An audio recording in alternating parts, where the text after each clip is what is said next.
Bismillahirrahmanirrahim. Assalamualaikum warahmatullahi wabarakatuh.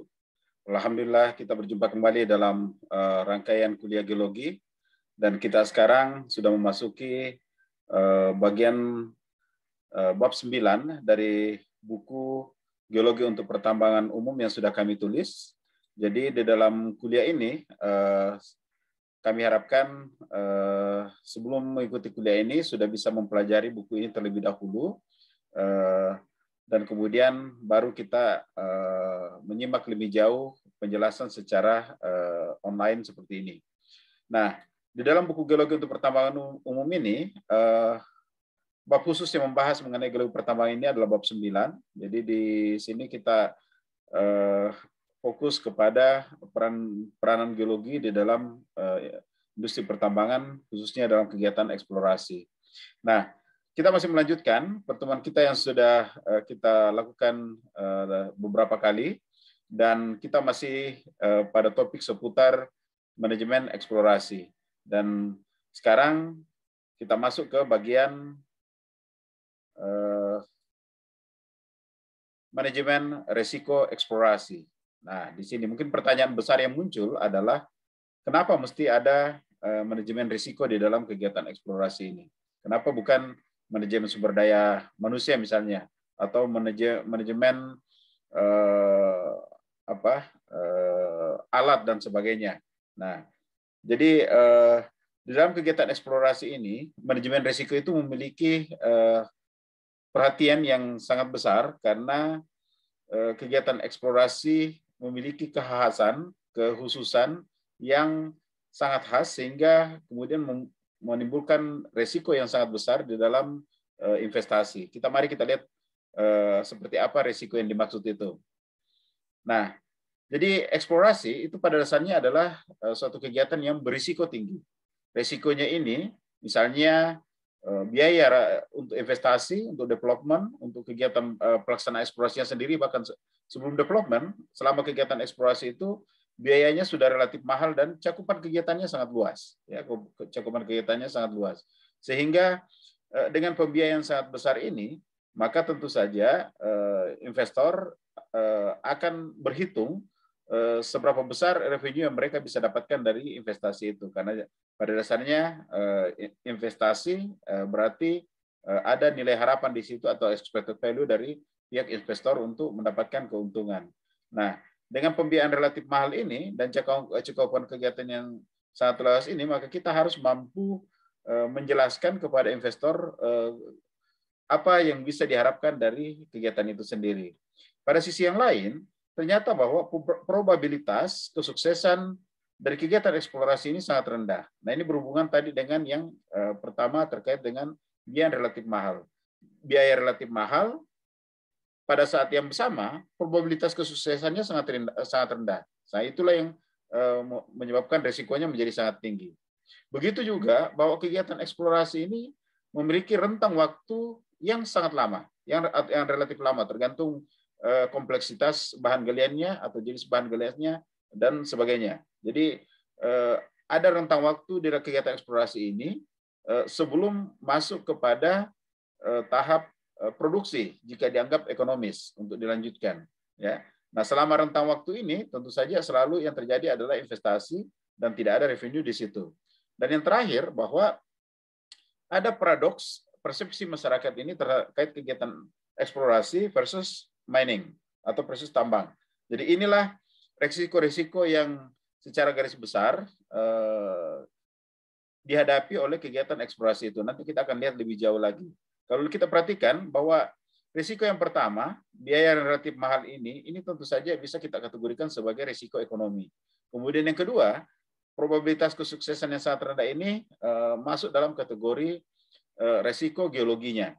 Kemudian rentang waktu kegiatan eksplorasi yang relatif lama, ini bisa mencakup risiko ekonomi, bisa mencakup risiko geologinya, risiko politiknya, risiko peraturan dan perundang-undangan yang mungkin berubah, dan seterusnya banyak sekali di sini yang berpengaruh di sini. Termasuk juga di dalamnya bisa jadi risiko terkait misalnya dengan harga komoditi yang bisa berubah dan seterusnya. Paradoks persepsi masyarakat ini ini adalah risiko sosial. Risiko sosial dalam hal hubungan antara pihak perusahaan eksplorasi atau perusahaan tambang dengan masyarakat yang mempunyai potensi untuk menimbulkan konflik. Jadi risiko yang sangat besar ini harus dimanage dengan baik agar kegiatan eksplorasi itu bisa terselenggara dengan baik, terlepas nanti apakah nanti hasilnya berupa kesimpulan bahwa ini bisa dilanjutkan atau harus dihentikan karena tidak ekonomis. Jadi fokus kita semuanya di dalam manajemen eksplorasi ini terutama adalah bagaimana meminimalisir risiko yang bisa menyebabkan kerugian kepada pihak investor. Nah, sekarang kita lihat risiko eksplorasi itu seperti apa. Nah, di sini kita mencoba memberikan ilustrasi perbandingan antara risiko dengan tahapan industri pertambangan. Kalau kita lihat tahapan industri pertambangan itu mulai dari penyelidikan endapan, penemuan endapan, penyelidikan rinci, sampai studi kelayakan. Ini semuanya ada masuk kategori eksplorasi ini. Sementara development, produksi, dan pengolahan ekstraksi ini masuk dalam fase penambangan dan pemasaran pada fase bagian akhir sampai kemudian penutupan tambang, ya, atau mining closure. Jadi kegiatan eksplorasi itu ada di bagian awal ini, mulai dari penyelidikan endapan sampai kemudian separuh dari kegiatan development ini adalah kegiatan eksplorasi. Sehingga kita sekarang lihat resikonya, ternyata dibagi dua, ada area yang berisiko sangat tinggi, sehingga kesini disebut sebagai high risk gambling atau perjudian yang berisiko tinggi, ya. Karena di sini kenapa disebut gambling, perjudian? Karena investasi belum tentu bisa kembali, ya, belum tentu bisa kembali. Makanya di sini investasinya bisa diupayakan sedapat mungkin investasi itu relatif kecil, ya. Sementara di bagian yang berwarna hijau ini ada masuk dalam fase penambangan hingga ke pemasaran. Maka karena di sini sudah ada produksi, di sini sudah ada pemasaran, maka menjadi perjudian yang berisiko rendah. Kenapa? Karena sudah ada penjualan, sudah ada produksi yang menjamin kembalinya investasi yang dibayarkan di dalam kegiatan-kegiatan ini. Makanya investasi di sini bisa berkembang menjadi besar karena sudah ada kepastian mengenai keuntungan yang bisa diperoleh. Nah, kita sekarang lihat bagaimana risiko-risiko itu dengan investasi. Jadi ini adalah investasi, tadi itu sudah disebutkan pada bagian yang berwarna kuning ini investasi relatif kecil. Ini diupayakan tidak terlalu grafiknya tidak terlalu terjal, ya. Nah, kemudian masuk ke yang berwarna hijau ini baru kemudian grafiknya bisa naik bahkan sampai kepada sangat meningkat seperti ini, terutama pada saat kita membangun mungkin pabrik pengolahan dan sebagainya, ya, seperti itu. Jadi ini investasi pada fase eksplorasi, kegiatan eksplorasi itu diupayakan seminimal mungkin. Karena apa? Karena risikonya ini sangat besar. Ini ada terutama risiko geologi, risiko mengenai kepastian ada tidaknya bahan galian itu disebut dengan risiko geologi. Jadi risiko geologi ini berbanding terbalik dengan investasi, ya. Nah, risiko geologi ini sering kalau di dalam laporan-laporan eksplorasi itu disebut dengan istilah tingkat keyakinan geologi. Tingkat keyakinan geologi itu semakin bertambah seiring dengan bertambahnya jumlah data, seiring dengan bertambahnya keyakinan terhadap model geologi yang sudah dibuat, dan ini tentu saja seiring dengan berjalannya tahapan-tahapan kegiatan eksplorasi. Nah, di samping risiko geologi, ini ada juga beberapa risiko yang lain. Pertama, risiko politik. Nah, ini kita lihat risiko politik ini dari awal sampai akhir, sampai mining closure, itu tetap ada. Kenapa? Karena selalu ada potensi terjadi perubahan kebijakan setiap terjadi perubahan rezim atau pemerintahan. Terjadi perubahan peraturan perundang-undangan dan seterusnya. Begitu juga risiko teknologi, risiko engineering, ya. Ini sejak awal sudah ada risikonya sampai di bagian akhir. Ya, misalnya di sini kesalahan dalam pemilihan metode eksplorasi, kesalahan di dalam pemilihan alat untuk penambangan, kesalahan di dalam membaca data dan sebagainya. Itu semuanya adalah risiko engineering. Kemudian risiko ekonomi. Kenapa risiko ekonomi ini baru dimulai dari tahapan development sampai ke pemasaran? Karena itu tadi, karena investasi pada tahapan ini, di bagian ini relatif kecil, sehingga dianggap risiko ekonominya itu belum terlalu besar. Jadi risiko ekonomi itu baru muncul pada fase setelah development sampai kepada mining closure. Begitu juga risiko alami. Risiko alami ini baru muncul pada saat penambangan. Kenapa? Karena investasi baru besar-besaran baru dilakukan pada saat fase development ini. Sehingga kemudian jika terjadi misalnya bencana, maka risiko alaminya itu menjadi sangat besar dan seterusnya begitu. Jadi sekali lagi bahwa risiko di dalam kegiatan penambangan itu ada risiko geologi, ada risiko politik, ada risiko engineering, risiko ekonomi, dan risiko alami.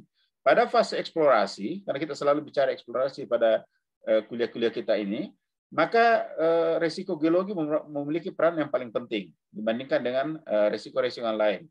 Tetapi di samping itu juga selalu ada risiko politik dan risiko engineering. Jadi inilah risiko yang harus di-manage di dalam kegiatan eksplorasi agar tidak menimbulkan kerugian kepada pihak investor.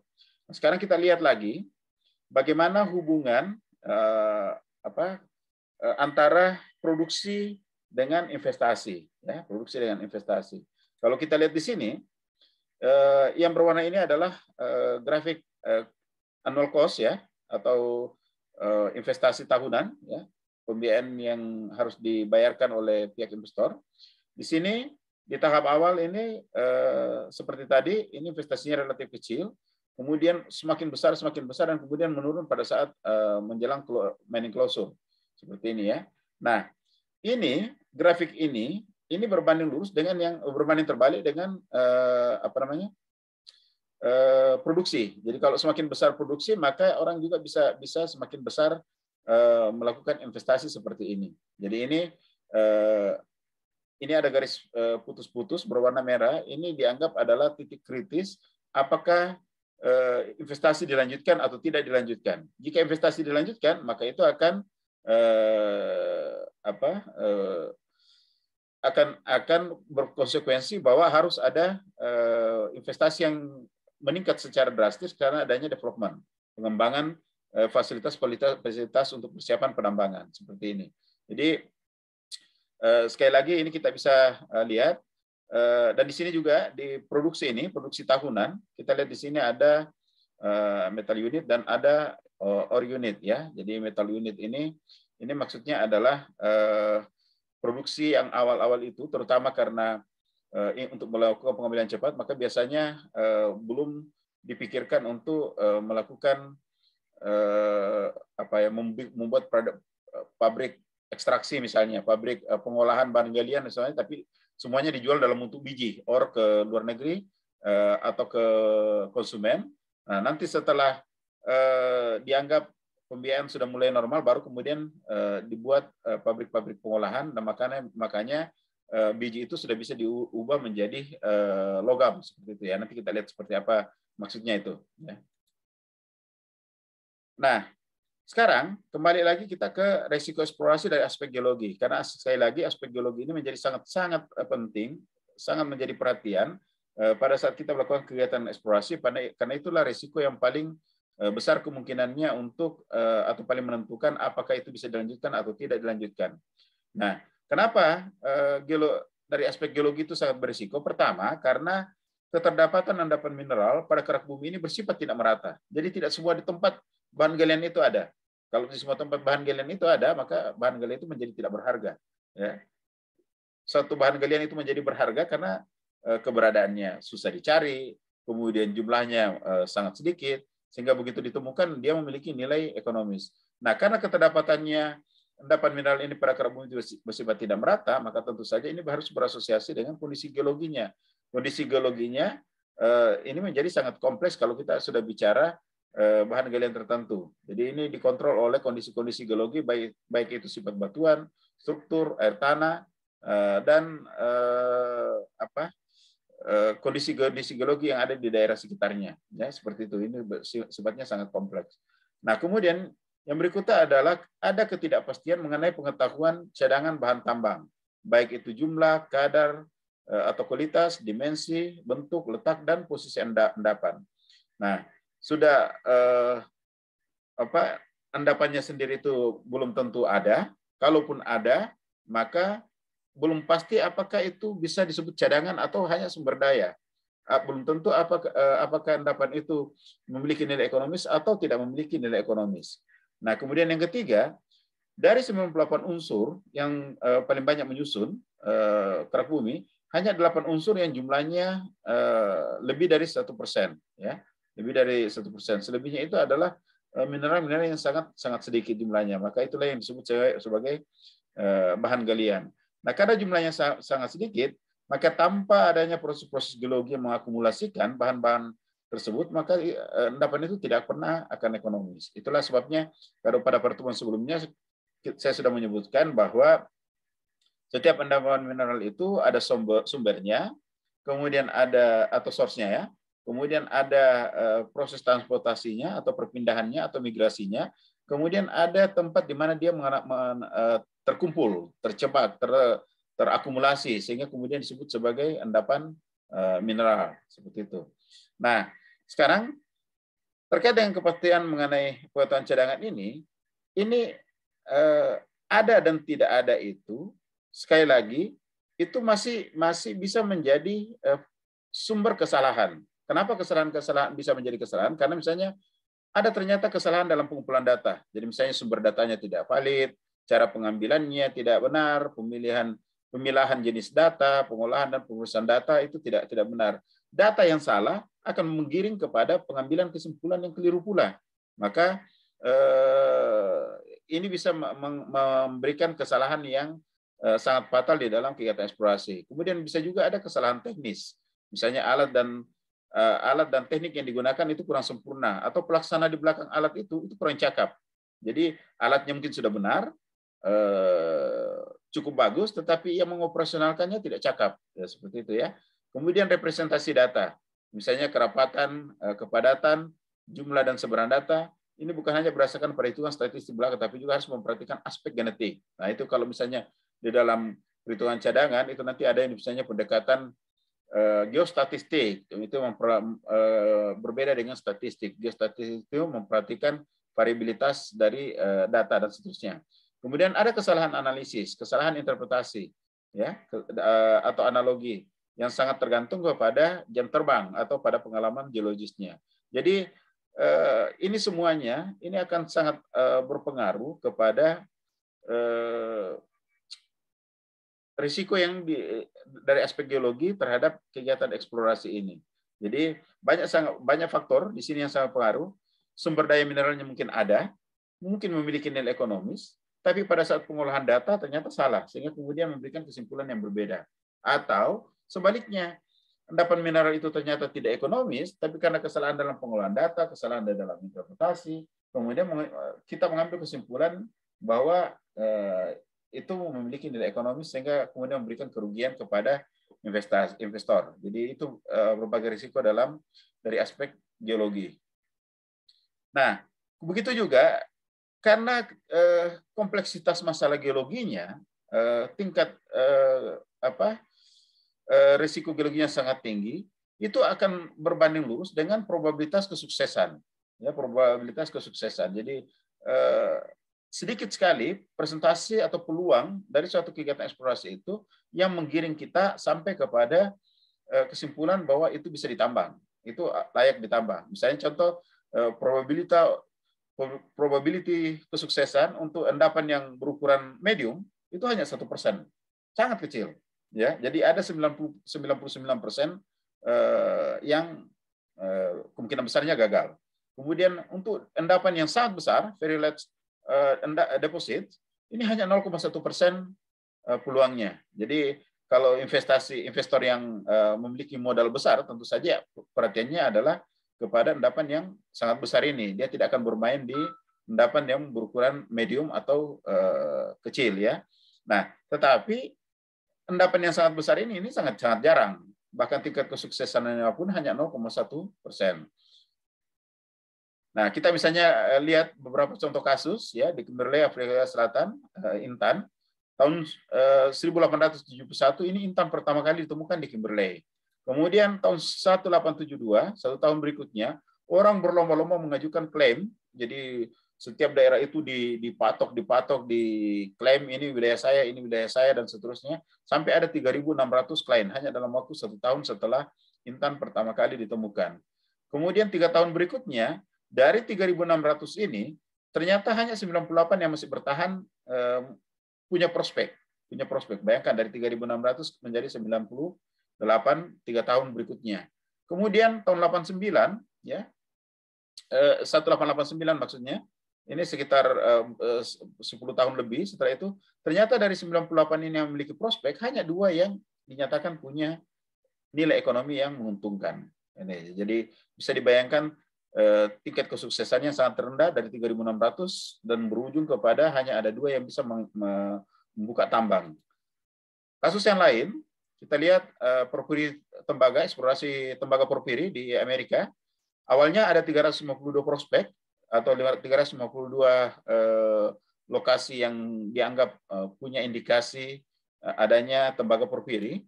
Kemudian berlanjut hanya 47 yang berlanjut sampai ke tes geofisik. Ya, biasa semuanya rata-rata yang lainnya berakhir hanya pada pemetaan geologi, ya, pemetaan geologi.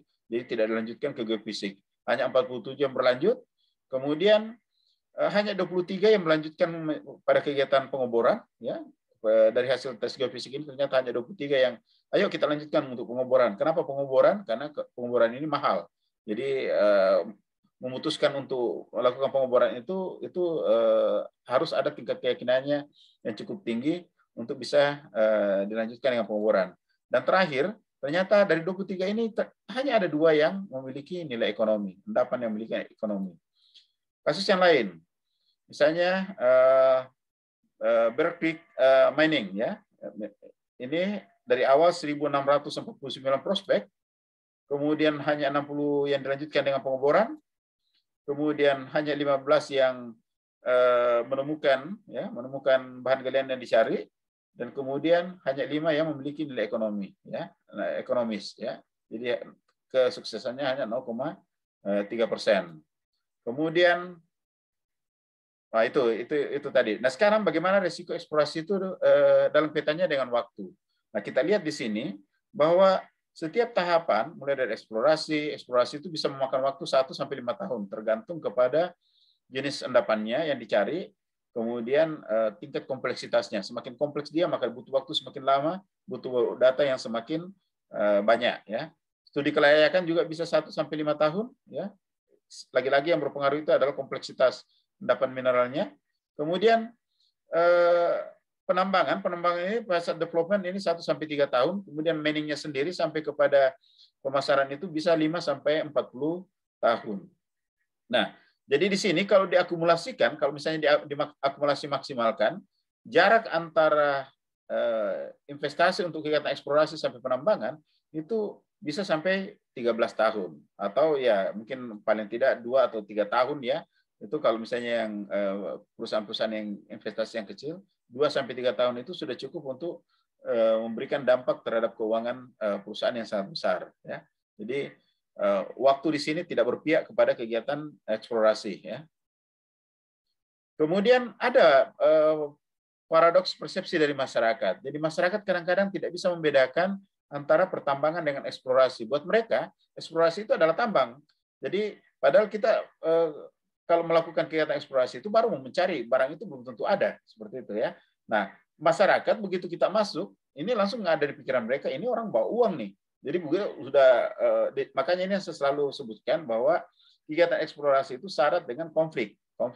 Jadi kalau kita tidak memanage konflik, manage komunikasi dengan baik dengan pemilik lahan, baik dengan masyarakat, maka itu karena punya potensi konflik yang sangat besar, sehingga nanti akan berujung kepada pembiayaan yang sangat tinggi, ya, di situ.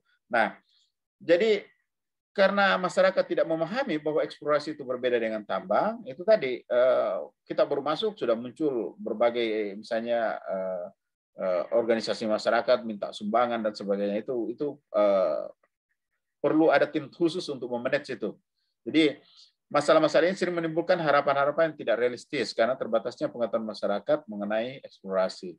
Nah, Padahal eksplorasi itu adalah penghubung pertama antara masyarakat setempat dengan perusahaan tambang. Jadi kita di sini makanya selalu saya bilang orang geologi itu harus mampu memiliki kemampuan atau skill komunikasi yang baik. Jadi karena beda tempat, beda kondisi sosial ekonomi masyarakat, beda tradisinya, beda standar nilainya dan sebagainya. Sehingga sebagai seorang geologis kita dituntut untuk bisa beradaptasi dengan cepat dengan masyarakat. Nah, jadi kalau kita misalnya ke lapangan, kita bertemu dengan masyarakat dan mereka langsung bertanya kapan produksi dimulai, maka kita harus punya kecakapan komunikasi yang baik untuk bisa menjelaskan ini belum Pak, ini begini Pak, ini dan seterusnya. Jadi skill komunikasi penting, ya, skill berhubungan dengan orang lain penting. Maka itu kepada seluruh mahasiswa geologi yang nanti punya keinginan untuk bergerak atau berkecimpung di dalam bidang eksplorasi ini harus melatih diri untuk berkomunikasi dengan baik dengan orang lain, ya.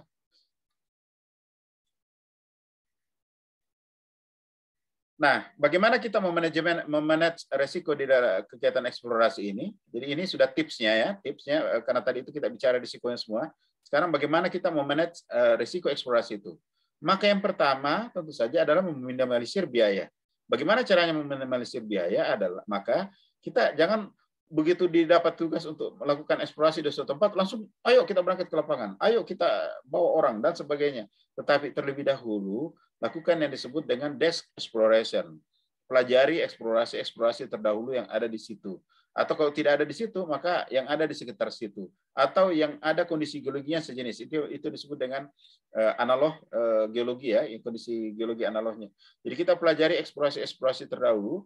Ini tentu saja sangat meminimalisir biaya, sehingga kita punya gambaran, kita punya bayangan, oh kalau kondisi geologi yang punya potensi ekonomi itu kondisinya mestinya seperti begini. Jadi kita ke lapangan, kita sudah punya gambaran. Oh kalau saya tidak temukan yang ini, maka itu langsung saya berhenti saja. Jangan dilanjutkan karena itu akan berisiko merugikan. Nah kemudian sedapat mungkin gunakan direct detection teknik, ya, jika memungkinkan. Jadi gunakan teknik yang langsung kira-kira bisa mendeteksi langsung bahan galian yang kita cari itu.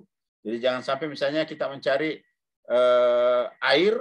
Ya, air misalnya, kemudian kita gunakan metode metode katakanlah dengan menggunakan seismik misalnya, itu tidak terlalu berhubungan. Atau kita misalnya mencari bahan galian yang tidak sesuai dengan metode yang digunakan. Jadi kalau misalnya cari air, kita menggunakan metode listrik. Nah, itu bisa langsung kita memberikan indikasi yang sangat jelas. Jadi sekali lagi gunakan teknik pendeteksi langsung, ya, jika memungkinkan. Jadi kalau ada metode alat dan sebagainya atau metode yang bisa langsung memberikan kita keyakinan, itu yang kita gunakan. Kemudian, nah ini yang paling penting. Kita selalu harus merencanakan, karena ingat tadi di pertemuan awal saya sudah menjelaskan bahwa sebelum kegiatan eksplorasi sendiri diimplementasikan di lapangan, maka ada terlebih dahulu yang disebut dengan pengorganisasian. Kegiatan mengorganisasikan ini sangat penting untuk memastikan bahwa kegiatan eksplorasi itu bisa berjalan lancar tanpa ada hambatan. Maka di dalam kegiatan pengorganisasian ini penting untuk bagaimana caranya mengatur kegiatan eksplorasi itu supaya tidak merugi tidak butuh biaya yang harus langsung dikeluarkan dengan besar. Kita bagi dalam beberapa tahapan-tahapan. Dimulai dulu dengan kegiatan-kegiatan yang biayanya kecil, tetapi bisa memberikan data yang maksimal, bisa memberikan data yang bisa meyakinkan kita bahwa di situ ada sumber daya mineral. Kemudian selalu identifikasi risiko sedini mungkin. Selalu identifikasi risiko sedini mungkin. Identifikasi ini mungkin kalaupun misalnya nanti misalnya ada konflik dengan masyarakat, ada konflik dengan misalnya pemerintah, kalau itu misalnya daerah hutan lindung dan sebagainya, itu harus diidentifikasi risiko itu sedini mungkin. Ternyata itu adalah bagian dari tanah ulayat dan sebagainya. Jadi sejak awal harus diidentifikasi. Kemudian selalu prioritaskan proyek-proyek eksplorasi yang terbaik, ya, proyek eksplorasi terbaik. Tentu saja kalau di sini kita punya feeling geologi, oh ini sudah, kalau ada misalnya informasi dari masyarakat, oh di sini ada emas, oh di sini ada tembaga, oh di sini ada macam-macam ya, seperti itu. Maka kita lihat betulkah di situ kondisi geologinya sejalan dengan bahan galian yang disampaikan itu. Oh ternyata ini kondisi geologinya tidak mendukung ini, maka itu dihilangkan, jangan diprioritaskan. Kalau kondisi geologinya dengan informasi masyarakat itu sejalan dan kemudian ada informasi lain mendukung, maka itulah yang diprioritaskan. Jadi sekali lagi prioritisasi proyek-proyek eksplorasi yang terbaik. Nah, selain itu, dalam memprioritaskan proyek eksplorasi yang terbaik ini, kita tinjau dari sosioekonomik, misalnya NPV-nya, IRR-nya, social factor, environmental factor. Ini kita tidak bahas secara lanjut, meskipun di dalam materi yang saya siapkan ini sebenarnya ada, tapi saya tidak membahasnya dulu di dalam kuliah kita ini ya. Mungkin di dalam kuliah lanjut nanti bisa dibahas. Kemudian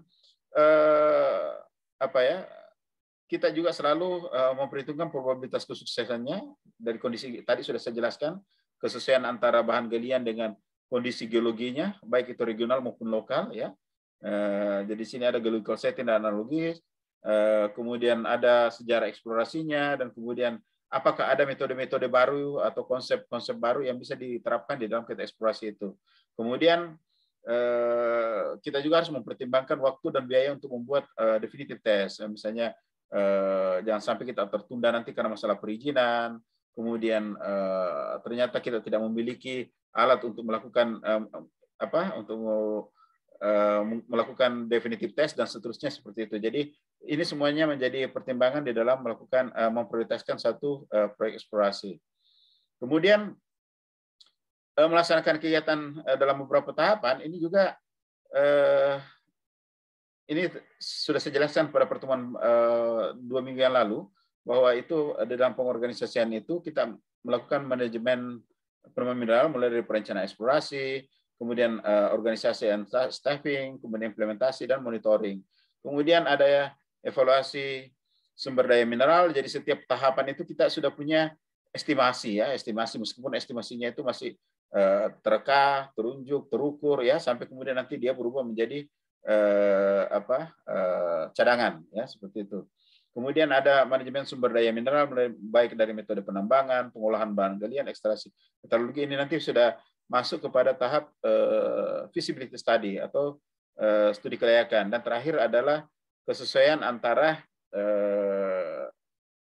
data cadangan dengan nilai harapan dari investor atau expected value dari investor. Kan di sini tentu saja kalau saya misalnya menginvestasikan uang saya misalnya 100 juta, maka saya berharap dalam kurun waktu sekian waktu itu saya akan mendapat keuntungan sekian. Itu yang disebut dengan expected value atau nilai harapan. Apakah nilai harapan ini sejalan dengan jumlah cadangan yang tersedia dengan umur tambang mining life seperti itu ya. Jadi itu nanti akan berpengaruh kepada terpenuhinya nilai harapan dari investor. Nah, kembali ke diagram alir ini, jadi bahwa ingat saya sudah menjelaskan bahwa target eksplorasi itu adalah selalu mencari pada awalnya itu hanya tanda-tanda eksplorasi, kemudian nanti dari tanda-tanda minerasi ini kita tingkatkan menjadi membuat model geologi, kemudian dari model geologi ini kita coba buat model genetik, kemudian dari situ kita menghitung sumber daya, dan kemudian pada tahap akhir adalah menentukan apakah sumber daya ini bisa naik kelas menjadi cadangan atau tidak. Di dalam sini, dalam setiap tahapan ini, dalam setiap target ini dibutuhkan pengetahuan geologi, pengetahuan mengenai jenis bahan galian, mineralogi. Nah, di dalam menentukan atau membuat target-target eksplorasi ini, maka ini adalah teknologi eksplorasi yang kita gunakan. Jadi untuk tanda-tanda eksplorasi itu dibutuhkan penginderaan jauh, misalnya dari citra satelit, kemudian kita dapatkan dari literatur-literatur yang sudah ada sebelumnya, laporan-laporan eksplorasi yang sudah ada sebelumnya, kemudian peta geologi yang sudah ada, apakah itu peta geologi regional atau ada peta geologi yang sudah pernah dibuat yang dalam skala yang lebih besar, sehingga itu kemudian membantu nanti mengidentifikasi tanda-tanda mineralisasi. Kemudian pada saat kita membuat model geologi, kita butuh data geofisika, data geokimia, dan pemetaan geologi permukaan. Untuk model genetik, kita butuhkan pemetaan geologi, kemudian pemboran, kemudian sampling, kemudian analisis lab. Kemudian untuk sumber daya, kita butuh kadar, dimensi, sebaran, dan perhitungan sumber daya atau estimasi sumber daya. Dan terakhir, pada saat kita studi kelayakan, kita meninjau dari aspek teknologi, ekonomi, dan lingkungan. Ini yang 3 faktor ini yang nanti menentukan apakah sumber daya yang jadi cadangan atau tetap dia sebagai sumber daya. Nah, itulah bagian akhir dari perkuliahan kita pada kesempatan ini. Kita akan lanjutkan pada pertemuan berikutnya mengenai realisasi program eksplorasi. Jadi saya sengaja memang membagi kuliah-kuliah ini dalam waktu yang lebih pendek, karena berdasarkan masukan-masukan dari kuliah-kuliah sebelumnya, ternyata bahwa diharapkan kuliah itu jangan terlalu panjang yang online ini, karena itu nanti akan mungkin tidak bisa diikuti secara keseluruhan atau tidak bisa dipahami secara menyeluruh kalau misalnya materinya terlalu panjang dan terlalu padat. Jadi saya coba membuat ini dalam rentang waktu yang lebih pendek, mudah-mudahan pemahamannya menjadi lebih baik. Saya kira demikian. Sekali lagi saya mohon maaf jika ada kekurangan dalam penyampaian saya mohon maaf jika terlalu cepat di dalam penyampaiannya. Mudah-mudahan jika kurang jelas bisa diulang-ulang supaya bisa dipahami, atau nanti kita diskusikan di dalam pertemuan tatap muka secara langsung di kelas. Karena bagaimanapun kuliah yang saya upload di YouTube itu hanya pengantar. Nanti kita kemudian kuliah diskusi lebih lanjut di dalam kelas.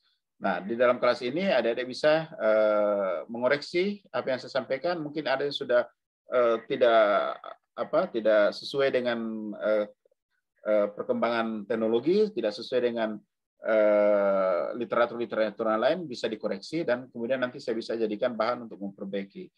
Baik, demikian saya tutup. Wassalamualaikum warahmatullahi wabarakatuh.